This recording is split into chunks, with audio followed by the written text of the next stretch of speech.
தேவனுக்கே மகிமை உண்டாவதாக. இந்த புதிய நாளிலும் கர்த்தர் உங்களுக்கு அருளும் ஆறுதலின் மன்னா. உன் முழு மனதோடு என்னை தேடு, நான் உனக்கு வெளிப்பட்டு உன் கண்ணீரை மாற்றி ஆசீர்வதிப்பேன். எரேமியா 29:13. உங்கள் முழு இருதயத்தோடும் என்னை தேடினீர்களானால் என்னை தேடுகையில் கண்டுபிடிப்பீர்கள். கிறிஸ்துவுக்கு பிரியமானவர்களே, நான் தவறாமல் ஜெபிக்கிறேன், ஆனால் ஏன் என் ஜெபத்திற்கு பதில் இல்லை என்று கலங்குகிறீர்களா? கலங்காதீர்கள். அவர் அமைதியாய் இருப்பதற்கு காரணம் உங்கள் முழு இருதயத்தின் தேடலை எதிர்பார்க்கிறார். லூக்கா 15 ஒரு பெண் காணாமல் போன காசை விளக்கை ஏற்றி வீட்டை பெருக்கி கிடைக்கும் வரை ஜாக்கிரதையாய் தேடினாள்.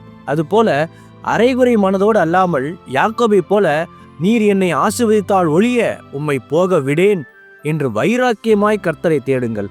சலங்காச்சாரமான ஜெபம் பதிலை தராது. தாகமுள்ள இருதயமே தேவனை கிரியை செய்ய தூண்டும். அப்போது நிச்சயமாகவே அவரை கண்டடைவீர்கள். உங்கள் பிரச்சனைகளை மறந்து கர்த்தர் ஒருவரையே முழு மூச்சாக தேடுங்கள். உங்கள் அறைக்குள் முழங்கால் படியிட்டு அவரை நோக்கி கூப்பிடும்போது அவர் நிச்சயம் வெளிப்படுவார். அவரை கண்டடைவதே உங்கள் வாழ்வின் மிகப்பெரிய வெற்றி. உங்கள் பிரச்சனைகளுக்கு அவரிடத்தில்தான் பதில் உண்டு. தேடுகிறவன் கண்டடைவான் என்பது இயேசுவின் வாக்கு. ஆகவே தேடுங்கள். இன்றே உங்கள் வாழ்க்கையில் அற்புதம் நடக்கும். ஆமேன். ஜெபிப்போம்.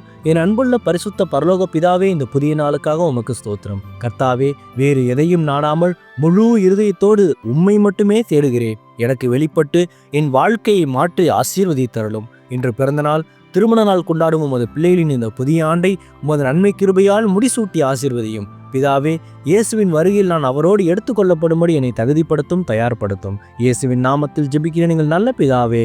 ஆமேன்.